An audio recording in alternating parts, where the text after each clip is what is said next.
ღმერთის რწმენა ძალიან მნიშვნელოვანია. ზოგიერთი მშობელი მეც მქონია შეხება ასეთ მშობელთან, სიამაყით აღნიშნავს, რომ მისი შვილი ძალიან მორჩილია.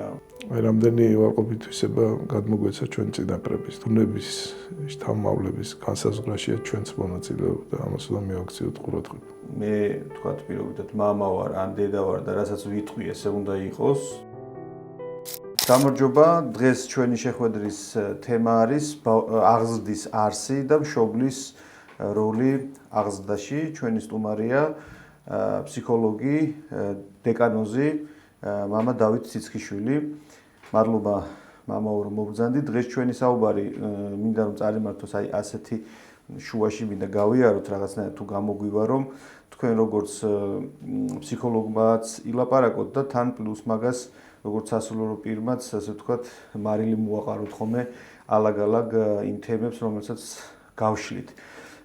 აი პირველ რიგში ძალიან ფართე ამბიდან დავიწყოთ რა არის თვითონ აღზრდის არსი და რითი განსხვავდება აღზრდა მოვლისგან. იმიტომ რომ ხშირ შემთხვევაში თქვა ჩვენ მშობლები ამ ორ ტერმინს ერთმანეთში უბრევთ ხოლმე თქვა და უბრალოდ მოვლა თქვა საკვების მიტანა, ტანსაცმლის მიტანა ბავშვისთვის, მისი სკოლის დაფინანსება და ასე შემდეგ აღზრდაში გვეთვლება. არის ეს აღზრდა თუ კიდევ უფრო სხვა რაღაც შეიძლება ამ ტერმინის უკან ვიგულისხმოთ. აღზრდა მე მგონი ძალიან მნიშვნელოვანია და სამწუხაროდ ისეთი შთაბეჭდილება იქნება, რომ 21 საუკუნეში უფრო და უფრო ფერფთალდება ეს მისია მშობლებთან. მოდის მშობელი დაღლილი იქ მობილურს მიაჩეჩებს ბავშვს, ტელევიზორს ჩართავს და ნაკლებად რომ აი რაღაცნაირად დრო გაატაროს ბავშვებთან, მოზარდებთან და ასე შემდეგ. ძალიან მნიშვნელოვანია აღზრდა, მაგრამ ხშირად ჩვენ ნერვებიც არ ყოფნის 21 საუკუნეში საამისოდ. ბევრი მომენტი გამოიყოფა ალბათ აი აღზრდასთან დაკავშირებით. მე პირველი სკოლისა გამოვყოფდი იმას, რომ ალბათ აღზრდა გარკვეული კუთხით არის ხელოვნება, ანუ უნდა საზღურო როგორ მიუდგე ბავშვს. რა ურთიერთობა კონდეს მასთან, ამათ თუ იმ პრობლემასთან დაკავშირებით, საკითხთან დაკავშირებით და ეს ხშირად ჩვენ არ გამოგვდის. აი ერთ მხარეს გამოვყოფდი, ამით დავიწყებ, რომ აი გარეთ უფრო ვაკონტროლებთ საკუთარ მეს, თავაზიანები ვართ, ვცდილობთ, რომ სხვები არ გამოიყვანოთ წყობიდან, კულტურელები გამოვჩნდეთ და სახლში რომ მივდივართ, ემოციებს ვაძლევთ გაქანების საშუალებას. თითქოს ვიღლებითო რა აი კონტროლით გარეთ და მე ოჯახში სხვანაირად ვიქცევით. მეუფე გაბრიელი იყო ქიქოძე სხვათა შორის ერთ-ერთი პირველი ნაშრომი ეკუთვნის ფსიქოლოგიური ცდისეული ფსიქოლოგიის საფუძვლები და მახსოვს აი ის აღნიშნავდა რომ დიდი სათნოება არისო მოთმინებაო. ეს ოჯახში უნდა ამას მიეჩიოსო ადამიანიო. იქ ოჯახის წევრებმა სულგზელობა უნდა გამოიჩინონო, ზრუნველობაო და დიდი მოთმინებაო, რომ ერთმანეთის ნაკლოვანებები, შეცდომები აიტანონო. ხო და აი ამაში კიდევ ვიმეორებ ჩვენ ხშირად რაღაცნაირად ვიჭედებით. აი ეს არის ძალიან მნიშვნელოვანი მომენტი გამოსაყოფი, იმიტომ რომ ჩვენი ნამდვილი სახე ხშირად აი ოჯახში ჩანს და არა გარეთ. ადამიანი ისეთი არსებაა, რომ სხვადასხვა როლებს თამაშობს, მე ესე ვიტყოდი და ცხოვრებაში და ხშირად არ ხდება ის, რომ კოკასაში რაღაცადღაც იგივე წარმოდგინდების. ეხლა როგორი გვინდა, რომ ჩვენი ბავშვები იყვნენ? გვინდა ალბათ ისეთები, რომ არ იყვნენ კადნიერები, ქონდეთ განათლება, უხეშობა ნაკლებად გამოავლინონ, ადამიანურები იყვნენ, ну როგორც მთელიმე გამოყოფი, ქონდეთ ღმერთის რწმენა ძალიან მნიშვნელოვანია, ესეც კიდე ცალკე ხელოვნება არწმენამდე როგორ მიიყვანოს მშობელმა ბავშვი. აქ ხშირად ესეთი უარყოფითი ტენდენცია ფიგურირებს, რომ თქვა ბავშვები დადიან ეკლესიაში, ახსარებასავ ვეზიარებიან, მოდის თინეიჯერობის ხვალ და მერე საერთოდ ჩორდებიან ეკლესიას. რამდენი სტიხაროსანიც არის ესეთი, რომ სტიხარი ეცვა, მსახურებაში მონაწილეობდა და მე საერთოდ დაიკარგა, მე ესე ვიტყოდი, ასე რომ ესეც ხელოვნება მე აი ამას რაღაცნაირად გამოვყოფდი. ჩემი აზრით აი სულ უნდა საზღვრო ბავშვთან მიმართებით, ინტუიციამ უნდა გიკარნახოს, როდის რა გააკეთო, რა ფორმით მისცე შენიშვნა თუ მისაცემია. თბილი დამოკიდებულება უნდა გქონდეს და ეს კიდევ მეორე მთელი შემთხვევაში ხო გვეზარება. ანუ აღზრდა ძალიან მნიშვნელოვანია, მაგრამ კიდევ მეორე აი ის კომპონენტები, რომელიც შედის აღზრდაში, არა, ხშირ შემთხვევაში ამაზე რაგლავთ ვამაყულებთ ჩვენ ყურადღებას. ხო, აი ზოგიერთი მშობელი, მეც მქონია შეხება ასეთ მშობელთან, სიამაყით აღნიშნავს, რომ მისი შვილი ძალიან მორჩილია, ყველაფერს უჯერებს მშობელს და რაღაცა თითქოს ძალიან წესრიგში ყავს და ამით ამაყობს, რომ აი ამბობს, რომ ჩემი შვილი ყველაფერში მე მემორჩილება. განსაკუთრებით ეს სიტყვა მემორჩილება, ისე ყურს რაღაცნაირად ხდება ხოლმე, ხო? აი როგორი არის თქვა თვითონ ეს როგორ ყალიბდება პიროვნება ოჯახში, აი რომელ ვერსიას ემხრობი თქვენ მარტო წუთთან რას უზავს თუ ბუნებამც არ უშველაო, ხო? მე მაგალითად ჩემთვის ცოტა საკამათოა ხოლმე ეს დამოკიდებულება, ანუ რაღაცა ბუნებისკენ გაშვება, ასე ვთქვათ, თითის გაშვერა, ასე ვთქვათ, აღზრდის პროცესში რა. გონია რომ წუთნა ის არის ძალიან მნიშვნელოვანი კომპონენტია და ვფიქრობ, რომ მე მგონი ყველაფერიც ეგ არის რა.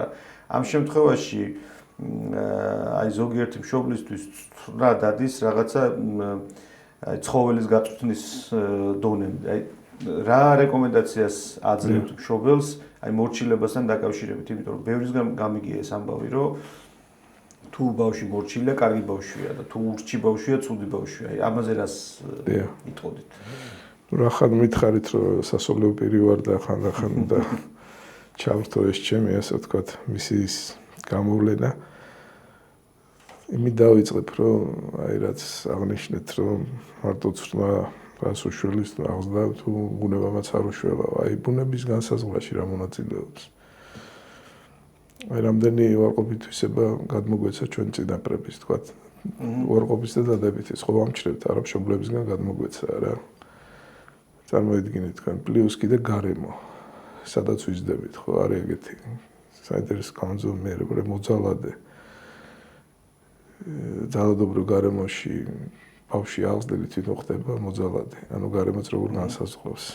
ეგეთ რაშია საქმე. ანუ მე რაზე ვამახვილებ ყურადღებას, რომ როცა ადამიანი სწორად ცხოვრობს, თავის ნებებს ებრძვის და სათნოებებს იმუშავებს, ის თავის შთამომავლობასაც უადვილებს გზას.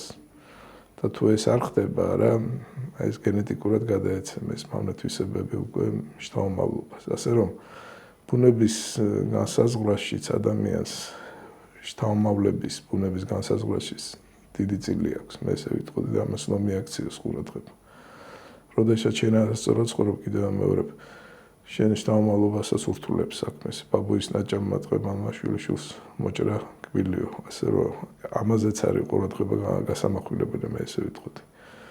თორე ბუნება ძალიან მნიშვნელოვანია, ზოგჯერ არის ხა არ არის დასამალი, რომ ცოტა ისეთი ვულგარული გამონათქვა მე, მაგრამ მაინც ვიტყვი, რომ არ არის ოჯახი მახინჯის გარეშე, ზოგჯერ ამბობენ. ანუ როგორ თქვა რა, აი ოჯახის წევრებს შორის არის ვიღაცა რთული გამოიყოფა, რომელიც ზოგჯერ ისეთ პრობლემებს ქმნის, რომ მთელ ოჯახს ატრიალებს რა, ძალიან რევს ურთიერთობებს ოჯახის წევრებს შორის და ასე შემდეგ. ნუ ასეა თუ ისე ხა ზედმეტად არ გავაგრძელებ, ვიტყვი, რომ ბუნების შთამომავლების განსაზღვრაშია ჩვენც მონაწილეობა და ამას უნდა მივაქციოთ ყურადღება. რაც შეეხება იმას, როდესაც მორჩილებაში ამყოფებენ არა მშობლების შვილებს, მე ვფიქრობ, რომ გადამლაშებული არაფერი არ ვარგა. ბავშვმა იგრძნოს ის, რომ მას პატივს სცემენ, მის გადაწყვეტილებას პატივს სცემენ. და არა მხოლოდ მშობელი იღებს გადაწყვეტილებას და მის აზრს არ ითვალისწინებს. ეს ძალიან მნიშვნელოვანი მომენტია, ესე ვიტყოდი. განსაკუთრებით ეს თავის დიდ წონას იძენს ხოლმე აი გარდატეხის პერიოდში. გარდატეხის პერიოდს რა ახასიათებს, იცით, უცებ ეს დაახლოებით 10-11 წლიდან იწყება 15-16 წლამდე ბავშვს უჩნდება იმის შეგრძნება, რომ ის არის უკვე დიდი. რომ მას ვეღარ მართა უკვე ამა თუ იმ манипуляციით. მანაც უნდა მიიღოს გადაწყვეტილება, ის სადღაც უკვე თანასწორია უფროსების.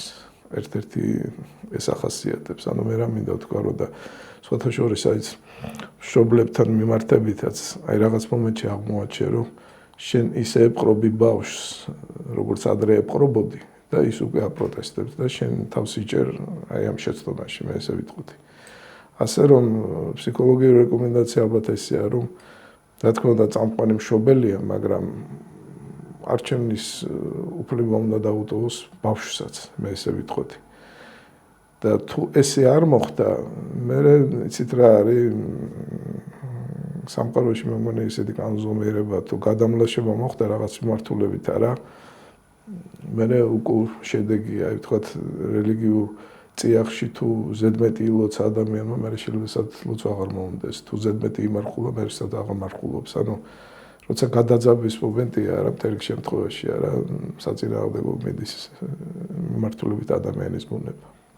მე ერთმა მშობელმა მითხრა ადრე, რომ ამ აღზრდის თემაზე ვლაპარაკობდით და მოკლედ ესეთი ფორმულირება მქონდა, რომ ჩემთვის ჩემი შვილებიო არისო, რაღაც ერთგვარი პროექტები ვით უყურებ, როგორც რაღაცა ხო არის, რაღაც ბიზნეს პროექტი ან რაღაცა პროექტი და დასმული მაქვს ამოცანა, მიზნები და ამას მივყვები ესე ფეხთაფეხო რა და ცოტა გამიკვირდა მაშინ კი ვიფიქრე ჩემთვის, რომ ეხა ადამიანი პროექტად გადაქცევა ადამიანის ძალიან ესეთია რაღაც თავისებური რაღაც არის, მაგრამ მე მივხვდი რომ ასეთ პროექტად უყურებს ძალიან ბევრი მშობელი საკუთარ შვილს, ხშირ შემთხვევაში საკუთარ ვერ რეალიზებულ რაღაც ამოცანებს აკისრებს ტვირთად საკუთარ შვილს და ამ შემთხვევაში მშობლის რეალური ამოცანა რა უნდა იყოს, საკუთარი დაუსრულებელი ვერ შემდგარი ცხოვრების სადღაც გაგრძელება შვილში თუ რაღაცა კიდე სხვა არის ისეთი რაც მშობელმა უნდა გაითვალისწინოს.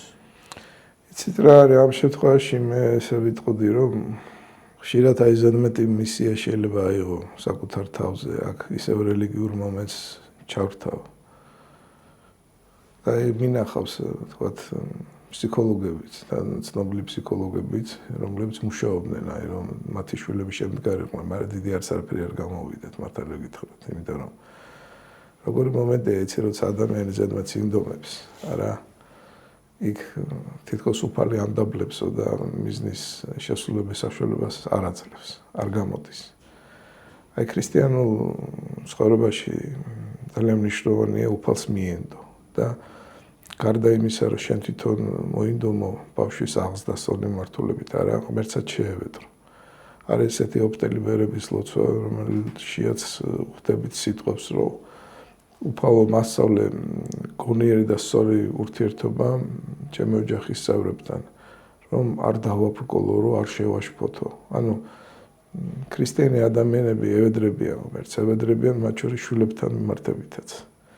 ეხლა სხვათა შორის ძალიან კარგი ფილმი გამოვიდა ესეთი მამა პაისიზე დიდ ათონა ბერზე და იქ არის ესეთი მომენტი რომ როცა ადამიანებსო შენი არ ესმითო უნდა დაიხშო პაგეო და უფალს უნდა გაუხსნაო უნდა ილოცო ასე რომ ეს ვედრების მომენტ ძალიან დიდი მნიშვნელობა აქვს რომ არა მხოლოდ შენ მოინდომო რომ ბავშვი შედგეს მისი კარიერა ცხოვრება არამედ უფალსაც უნდა რაღაცნაირად ეხვეწო რომ სწორად წარიმართოს მისი თუ არ არის მშობელი მორწმუნე ეს ვარიანტიც ხო შეიძლება დაუშვათ რომ ვიღაცას არ სწავს უბრალოდ არაფრის არ სწავს ან რაღაცა თქვათ სხვა დამოკიდებულება აი ამ შემთხვევაში რა რეკომენდაციას ამ შემთხვევაში რეკომენდაციას მივცემ რომ რა თქმა უნდა პროექტი არა უბრალოდ მისთვის შვილი და მორჩა არც უფალი არც ზებუნებრივი არაფრით არის რაღაცა ჩარევა, უბრალოდ ისე უყურებს ამას ძალიან პრაგმატულად. ამ შემთხვევაში ისევ დავიწყებ იქიდან, რომ სულ უნდა საზღვრო, აი ბავშვთან ურთიერთობის კითხვით რა არის მარგებელი. შენი გეგმები რა თქმა უნდა გააქვს, მაგრამ როგორ მიუდგე ბავშვს, როგორ შესთავაზო რაღაცა გეგმა განსახორციელებლად, როგორ მისცე რა ფორმით შენიშნა, მე ესე ვიტყოდი, მე მომავალი როგორ უნდა განუსაზღვრო, აი ხა პირადად აი ჩემთან რომ მოდიან მაგალითად მოზარდები არა ბავშვები და მეკითხებიან აი რა არის ჩემი მისია, რა უნდა გავაკეთო, ვეუბნები რომ აი ქრისტიანულ გაგით მაგალითად ძალიან მარტივია ეს, აი რაც გაინტერესებს რისი გაკეთებაც გეხალისება, ესე იგი ეს არის შენი საქმე. აი ამას უნდა მოკიდო ხელი, ხა შეიძლება ღმერთი არ ჩართო, მაგრამ ყოველ შემთხვევაში ფსიქოლოგიური კანონით მე ვფიქრობ, რომ არის ეს ძალიან მნიშვნელოვანი, იმიტომ რომ როდესაც ადამიანი თავის საქმეს არ აკეთებს, არა აი ამ შემთხვევაში მე უკვე რაღაცნაირად ნევროტული გართულებებიც შეიძლება წინ წამოვიდეს. აი წარმოიდგინეთ თქვენ მთელი ცხოვრება თუნდაც სოფლის ზეწოლით აირჩიე რაღაც პროფესია, რომელიც შენ არ გიყვარს, არ გსიამოვნებს, მასთან შეხება და წლები აი ამ საქმით ხარ დაკავებული, არა? ამ დროს კიდევ რომ ადრე თუ გვიან მაინც ეს თავს იჩენს. ასე რომ შეიძლება ქრისტიანული სარწმუნოებასთან შეხება არ იყოს, მაგრამ არის ფსიქოლოგიური კანონები, რომელიც უნდა გაითვალისწინოს მშობელმა, მე ესე ვიტყოდი. ეს კანონები რას გულისხმობენ, რაც თქვი უკვე, რომ შენი მონა არ უნდა იყოს ბავშვი, უნდა საზღურო, მას რა ინტერესებს, რა ეხალისება, კიდევ ამერობ თუ შენიშვნარი თუ ხშირად იცვლის თქვათ ინტერესებს მოზარდი არის რომ თქვათ დღეს ხატვა მოსწონს, ხვალ სპორტი მოსწონს, ზეგ რაღაც სხვა მოსწონს, მეორეა კიდევ რომ ეხლა აქ მშობლის კუთხითაც მინდა შევხედო თქვათ აი პირობითად ძალიან უნდა ბავშვს რომ თქვათ იაროს ფეხბურთზე პირობითად რა არ აქვს არანაირი მონაცემი ფიზიკურიც მათ შორის და მშობელი ფიქრობს ეხლა რომ თქვათ დრო ამაში რომ ბევრი დახარჯოს და თქვათ განათლება ვერ მიიღოს ამ შემთხვევაში მე შეიძლება მისი ცხოვრება პირიქით დამახინჯდეს და მე მომიტრიალდეს და პასუხისმგებლობა მე დამაკისროს და მითხრას რომ მე მოზარდი ვიყავი, შემშობელი იყავი, რაღაცა როგორ რატომ მომეცი ესე თქვათ ზედმეტი თავისუფლება. აი ამ შემთხვევაში როგორ უნდა გააკეთოს თქვათ მშობელმა. ამ შემთხვევაში ჩემი აზრით როგორ უნდა გააკეთოს, იცით რომ ეხლა ნაჯახივით არ უნდა მოჭრას, რა თქმა უნდა სულიად გეთანხმებით რომ ჩვენთანაც მოდიან ესე მოზარდები რომ აინტერესებს სპორტი, მაგრამ ნუ ხედავ რომ არ არის ის პერსპექტივა რომ შემდგომ ამ დიდ სპორტს გაყვნენ, ან დაზარალდებიან, განათლებას ვერ მიიღებენ და მშობლების პოზიციასაც აფიქსირებენ, რომ მშობლები ესე ფიქრობენ და ვეთანხმებით ჩვენც ახლა რომ იცით რა მეც ვეუბნები რომ კი მეც მშობლის პოზიციას ვიზიარებ, მაგრამ იცით რა არის რაღაცა კუთხით შეიძლება რომ ეხა იმ ფეხბურთზე სიარულის არ აუგზავნოს ბავშვს რა. ანუ შეიძლება ზედმეტი დატვირთვით არ ავარჯიშოს, მაგრამ მისცე საშუალება რომ იქაც მოსინჯოს ძალა, თუმცა ეხა ჩვენი მშობელი საზღვრავს რომ ადრე თუ გვიან ეს გადაივლის და სერიოზულად ღუზას ვერ ჩაუშვებს. მაგრამ ასე კატეგორიულად აუგზავნო ამის მომხრეც არა ვარ, მაგრამ ამიტომ ვიძახი რომ ეს სულ უნდა საზღურო რა, აი რა ფორმით მიუდგე ბავშვს. ლავირება მაინც მნიშვნელოვანია. ლავირება არის ძალიან მნიშვნელოვანი. აი ჩვენ რითაც დავიწყე ხშირად twins არ ვიჭყლეთ. მაშინ როდესაც სულ უნდა საზღუროთ, როდის რა გავაკეთოთ. ხო აი ეს შემდეგი კითხვა პრინციპში აქედან გამომდინარეობს აი ეს არჩევანი, რომელსაც მშობელი აკეთებს ხოლმე შვილთან მიმართებით, მასთან კომუნიკაციისას, რომ თქვათ მსმენია ასეთი დამოკიდებულება, რომ მე თქვათ პირობითად მამა ვარ, ან დედა ვარ და რასაც ვიტყვი, ესე უნდა იყოს და მეორე ამბობს, რომ არა, მე ჩემი შვილის მეგობარი ვარ და ყველანაირად ვაძლევ ასე ვთქვათ სრულ თავისუფლებას მას და მის გადაწყვეტილებებს როგორც მეგობარი მივყვები. აი სწორი რომელია მეგობარი უნდა იყოს მშობელი თუ მეგობრული უნდა იყოს შვილის მიმართ. აი ეს ძალიან ფრთხილი განსხვავება არის ამ ორ დამოკიდებულებას შორის. იცით რა მე ესე ვიტყოდი ალბათ მეგობრული უნდა იყოს, იმიტომ რომ ეხა ეს ჩვენი მიწერი ცხოვრება საკმარისად რთულია, ზოგჯერ იქ კიდევ მეორე დათმობაზე არ უნდა წახვიდე და იქ მშობელმა ზოგჯერ რაღაცნა კუთხით უნდა აჩვენოს ბავშვს რომ იცი რა მე ვარ მშობელი და არის სიტუაციები, სადაც მეღვებელობ გადაწყვეტილებას. კიდევ მეორე აქ ფორმას გააჩნია, მაგრამ ზოგჯერ რაღაცა მაგარი ხელი უნდა იგრძნოს ბავშვმა, იმიტომ რომ თუ მიუშვი ეგრე სად არის. მაგრამ მეორეს მხრივ კიდევ მეორებ, ისიც არ არის, რომ ფეხების ბაკუნით, მისი აზრის გაუთვალისწინებით ან უხეში ახსნით მოხდეს ეს ყველაფერი. ასე რომ ეხა თლად მეგობრად გადაიქცეს მშობელი, ესეც მგონია რომ რაღაცა ზედმეტი გადამლაშება. ჩარჩოები რამდენად ჭირდება იმ მოზარდს, იმიტომ მისი უსაფრთხოებისთვის არის პირველ რიგში, ის ფსიქოლოგიური უსაფრთხოება დამოკიდებულია ამ რაღაცა ტიპის ჩარჩოებზე. თან მით უმეტეს თუ ლოგიკურად აუხსნის მშობელი მაგალითად რომ პირობითად სიგარეტის მოწევა არასრულწლოვნისთვის არ შეიძლება და კანონით არის განსაზღვრული, როგორც ვთქვათ, მანქანას ვერ მართავს არასრულწლოვანი, იმიტომ რომ კანონი არის ესეთი და ცოლს ვერ მოიყვანს და ვერ გათხოვდება, ასე ვთქვათ, ვერ დაოჯახდება, ესეც განსაზღვრულია. ამ ლოგიკაში, ასე ვთქვათ, შენი პასუხისმგებლობა პირადი მხოლოდ არ შემოდის, არამედ ვთქვათ, რაღაც კანონის საერთო წესრიგიდან გამომდინარე ლაპარაკები. შვილს, ხო, ნუ ეგ პრინციპში ეგრეა მართალია.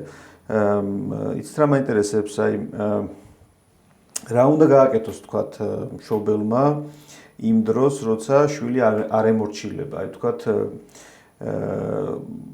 რას გულისხმობ, მისი ქცევა, თქვათ, აი პირობითად გადატეხის ასაკში მოზარდების ქცევა რადიკალურად იცვლება, თქვენც ეს ახსენეთ, თქვათ, აი თინეიჯერობის ბავშვი რო შედის პერიოდში უკვე 12-13 წლის მერე ეს ჰორმონების თავის ეშვება და ეს გზა გასავლელი აქვს, მოკლედ ყველა ოჯახმა უნდა გაიაროს და ყველა მოზარდი გადის ამ გზას. ის უფრო მეტად დამოკიდებულია გარემოცვის აზრზე, თავის თანატოლების აზრზე, მისთვის მშობლის აზრი უფრო ნაკლებად კომპეტენტური ხდება. ამ დროს ხშირად არის ხოლმე რომ თქვათ, აი რაღაცა ისეთ გარემოში შეიძლება აღმოჩნდეს ეს მოზარდი. თქვათ, პირობითად რაღაც მიდრეკილებები გაუჩნდეს, ზოგი თამაშს ირჩევს, თამაში დამოკიდებული ხდება. თვითონ მისი არჩევანი ხშირად ეს არ არის. ეს გზა, რა ვიცი, ყველას გაგვივლია, მეც მქონია ეს მომენტი, როცა რაღაცას ისეც აკეთებ, რაც შენი არ არის. მაგრამ ამ ჯგუფიდან გამომდინარე, ჯგუფის ინტერესებს ექვემდებარები და რაღაცას აფუჭებ, ბრჭყალებში რო ვთქვათ. ამ დროს მშობელი უწევს რომ ჩაერიოს, ხო? შვილი არ ემორჩილება, რა უნდა გააკეთოს, იმიტომ რომ ამ კითხვას ხშირად ცვავენ მშობლები, როგორ მოვიქცე. ანუ დავაკვირდე გვერდიდან უბრალოდ მის აი ამ არევას, ესე შორიდან უყურო, სანამ წაიტეხავს კისერს თუ რაღაცნაირად ჩავერიო, თქვა და თუ ჩავერევი, როგორი უნდა იყოს ეს ჩარევა. ეს ძალიან პრაქტიკული კითხვა მინდა რომ დაგისვათ. იცით რა არის აი ამ შემთხვევაში მე ესე ვიტყოდი რომ საკმარისად ხშირად მე მაგალითად ურჩევ ხოლმე ვინც არის გამოცდილი ფსიქოლოგი ამ მართულებით მასთან კონსულტაციას, აი სკოლაში მუშაობს უკვე ბავშვებთან აქვს შეხება. ეხლა წლები რომ უყურებს მოზარდებს ბავშვებს სხვადასხვა ასაკისა, როგორ დიდი გამოცდილება გროვდება, ასე რომ ფსიქოლოგები ხშირად დიდი დამხმარეები არიან სასულიერო პირების და მომავალი ვფიქრობ ამის არის რომ ძალა ერთობაშია. ბავშვთა პრობლემები იქნება, ფსიქიკური აშლილობები იქნება, არა, ფსიქიატრი, ფსიქოლოგი, მოძღვარი ერთად უნდა ხშირად იხწოდეს, მე ესე ვიტყოდი. ხო და რაც შეეხება აი მაგ მომენტს, არა, მანდაც აი მე პირადად ვფიქრობ, რომ ხშირად ადვილი არ არის ურჩიო აი მშობელს. აი სულ ანალიზი გჭირდება, აი რა შეიძლება გაკეთდეს. ზოგჯერ უნდა მოითმინო, რომ ეს მოსახდელი სენი რაღაცნაირად თავისით გავიდეს, ზოგჯერ უნდა ჩაერიო. ზარეცეპტი ჩემი აზრით არ არსებობს რა. ზოგჯერ კი არა, აი რაც უკვე აღვნიშნე მე ჩვენი ცხოვრება რა არის. ხა ვიღაცა სწამს, არა სწამს. ღმერთი რეალურად არსებობს და ადამიანი არც თუ იშვიათად საკუთარ უძლურებას გრძნობს.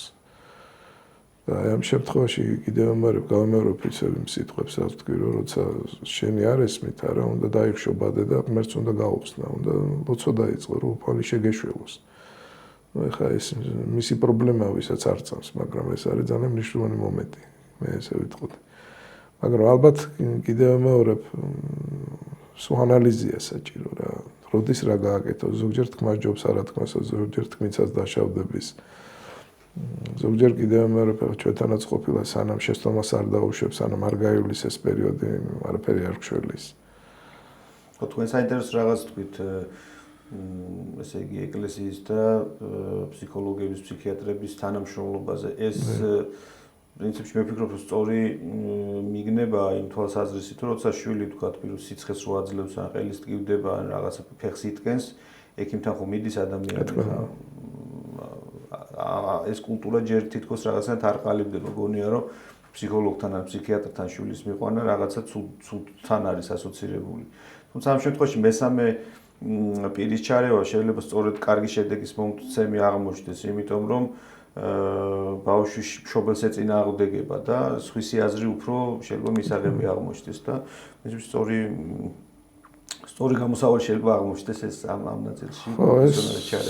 ძალიან მნიშვნელოვანი კანონზომბერი ხა იცით გამონათქვამი შინააღმდეგ შენდობა არ აქვს. არა ქირურგი ერიდება რომ ოპერაცია გაუკეთოს თავის ახლობელს. ფსიქოთერაპევტი არ მუშაობს თავის ახლობელთან აი ფსიქოლოგიური კუთხით, იმიტომ რომ ეს კანონია, მე შეიძლება გარეშე პერმა იგივე უთხრა, რასაც ეუბნება მშობელი და ჩემმა იმოქმედოს და მშობლის არ მოქმედებს, იმიტომ რომ კიდევ სხვათვის ომში ბრძენია, ძალიან მაგარი გამოთქმა, იმიტომ მართლა ცივსისხლიანად უყურებ რაღაცას ბევრ შემთხვევაში და უფრო სწორ დიაგნოზსაც სვავ რაღაც პირადი ისინი არ გაქვს რაღაც. კი, სხვათა შორის აი მამაპაისი რო ახსენე, ძალიან დიდი ბერი იყო, რომელსაც ათასობით ადამიანი მიდიოდა რჩევას აძლევდა, კურნავდა, სასწაულებს ახდენდა, მაგრამ თვითონ ლაპარაკობს, როდესაც მე ჩემი პრობლემა მქონდაო, სხვასთან მივდიოდიო ჭუის დასარიგებლად, იმიტომ რომ ესეც საინტერესო კანონია, რომ რაღაცნაირად თან მიმართებაში შენ შვილებთან ემოციები ზოგჯერ მძალობს და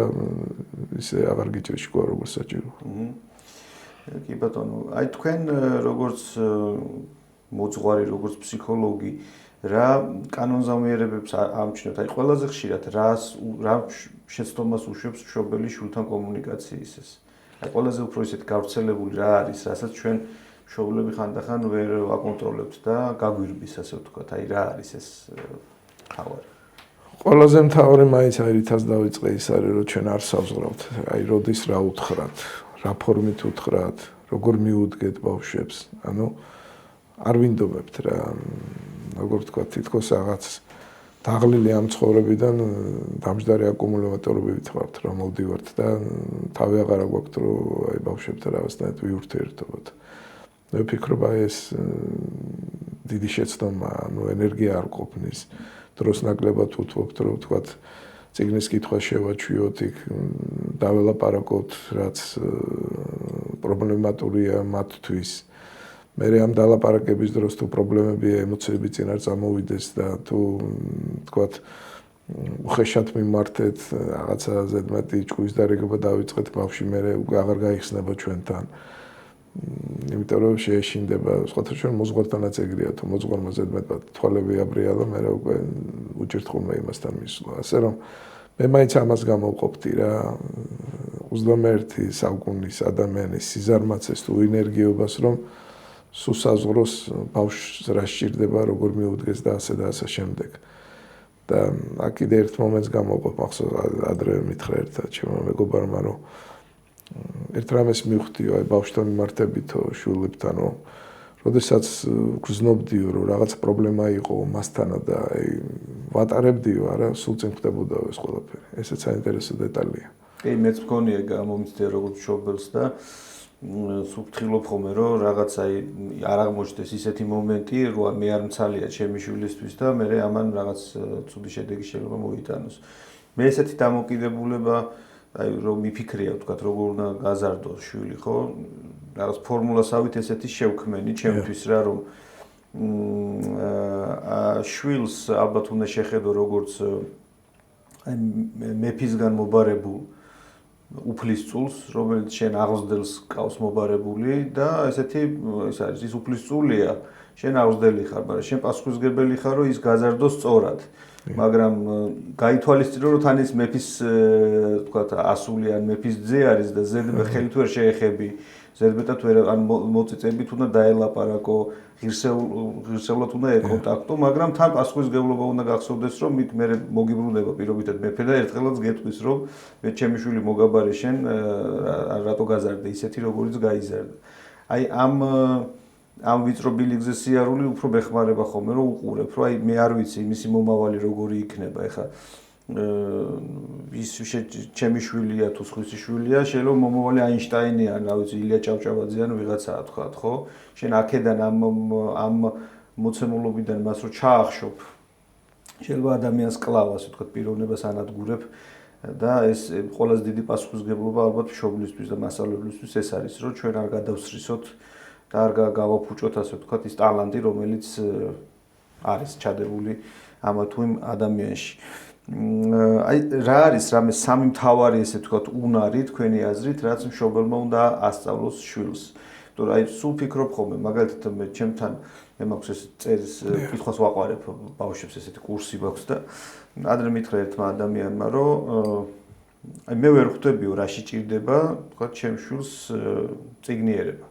აი ვერ ხვდები რატო უნდა წაიკითხოს ხატრული ნაწარმოები 21 საუკუნეში, როცა ყველაფრის ეკრანიზაცია არსებობს და როცა ეს არაფრის მომცემია. აი მე გამიჭირდა რომ ამეხსნა ახლა ამ ადამიანისთვის პრინციპში აღარც ავხსენ, იმიტომ რომ მივხვდი რომ ჩემს ძალებს ეს აღემატებოდა, მაგრამ მართლაც არის ეს გამოწვევა, რომ მშობელმა ხშირ შემთხვევაში არ იცის რა არის მთავარი, რაც უნდა შვილს ასწავლოს. ეხლა ძალიან დანერგილი არის და რაღაც მოდური გახდა, რომ წარმატებაზე ორიენტირება, რაღაც აი სიტყვა თვითონ ეს ტერმინი წარმატება და აღმოჩნდება, რომ წარმატებას ეწირება ყველაფერი მერე, მათ შორის ადამიანის ბედნიერება. ჩვენ ბედნიერ ბავშვზე ვლაპარაკობთ და არის ბავშვი ბედნიერი, როცა ისეთ დასახულ აი წეღარ ვახსენე პროექტში მონაწილეობს, რომელშიც თვითონ შეიძლება საერთოდ მისი ადგილი იმ სპექტაკლში მისი ადგილი არ არის. აი თქვენ როგორც ფსიქოლოგი, როგორც მოძღვარი, რას თვლით აი ამ სამ მთავარ უნარს, რომელიც მშობელმა უნდა მისცეს შვილს? საბოლოო ჯამში როგორ გითხრათ, იცით, სულიერი კანონები მართავს მაინც სამყაროს. აი წარმატება, ხო? და მიდის ამ მართულებით ბავშვი, კიდევ ამბობ, შეიძლება ის პროფესია აერჩიოს, რომელიც მისი არ არის. მე აი ზედმეტი ლიდერობისკენ სწრაფვა რა. ეხლა ვიღაცას ეს მოსწონს, არ მოსწონს, ეს არის, თქვათ, ქრისტიანული კუთხით ამპარტავნების გამოვლენებაც. და ადრე თუ გვიან ამის გამო ადამიანი ისჯება.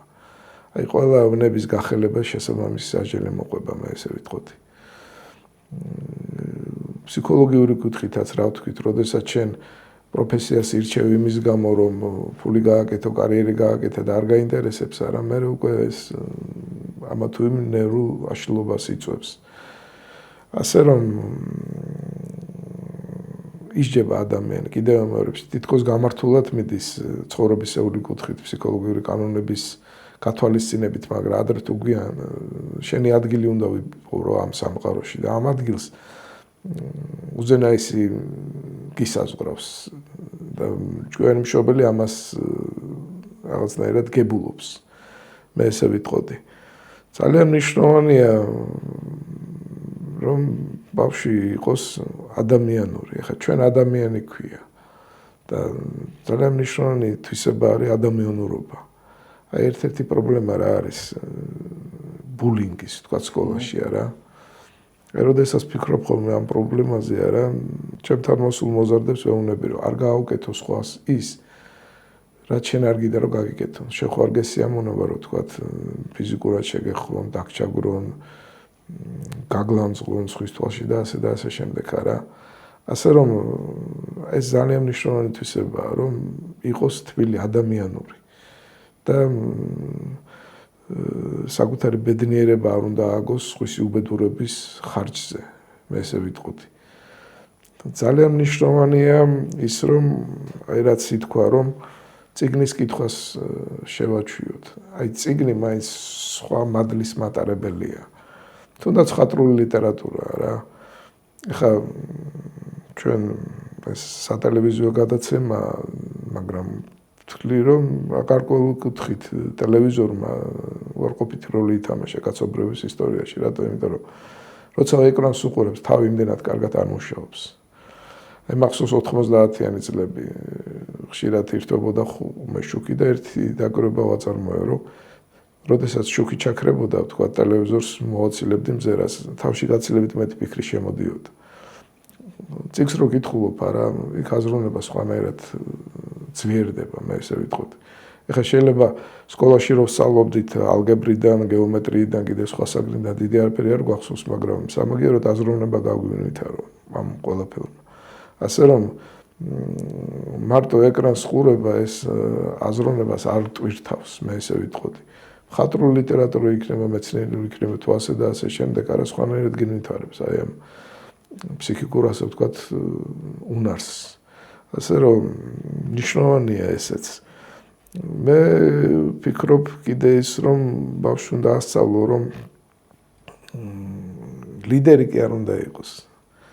აი სიმდაბლით მოეპყრას ბევრ რაღაცას. რომ აი ცხოვრებაში იქნება წარმატებებიც და ესეც უნდა ჩაულებრივად აღიქვ. აი ჩემთან რომ მოდიან მეუბნები, თქვა ჩვენ შეეცადებ თქვა ისწავლო გამოსდა ჩააბარო, მაგრამ თუ ჩააბარებ, თუ არ ჩააბარებ და ზოგჯერ ეგეც ხდება ცხოვრებაში.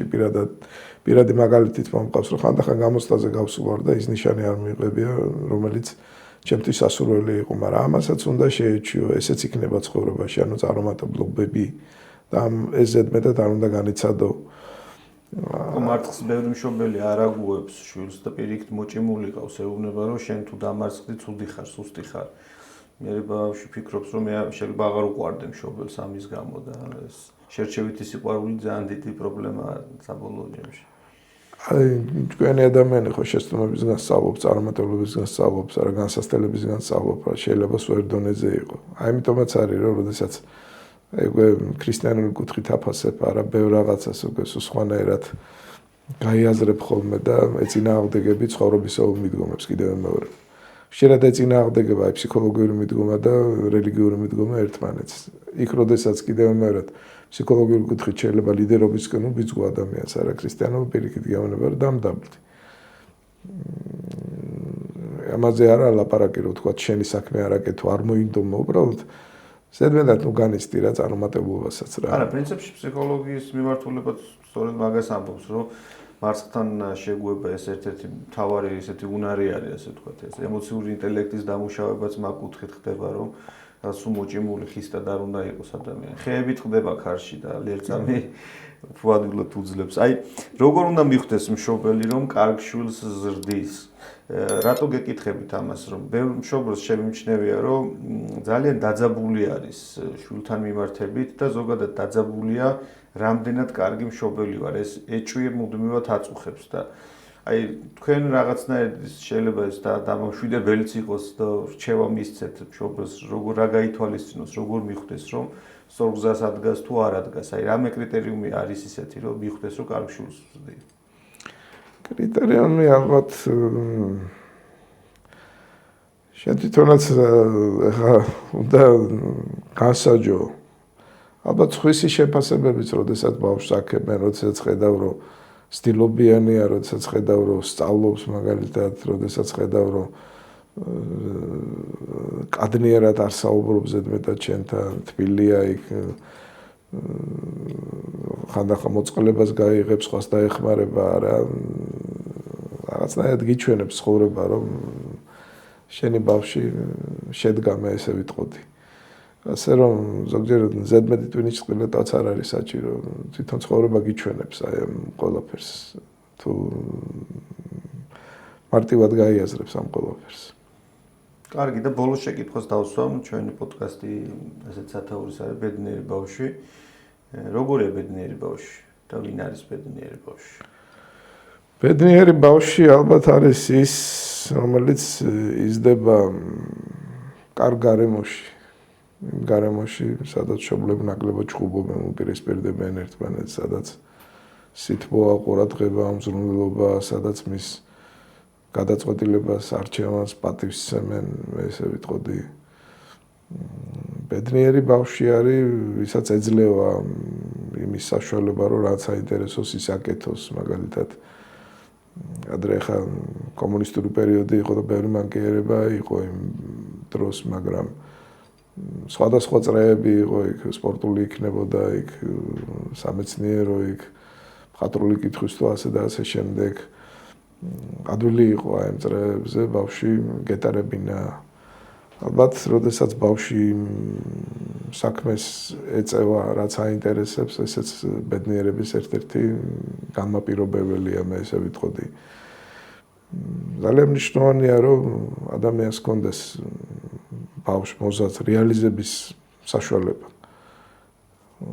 სამწუხაროდ ახლა ისე აირიად რო ვითარება, რომ ბევრი ადამიანი საკუთარი უნარების რეალიზებას ვერ ახდენს, იმიტომ რომ ეს ზოგჯერ დიდ თანხებთან არის დაკავშირებული, შეუძლებელია და ასე შემდეგ.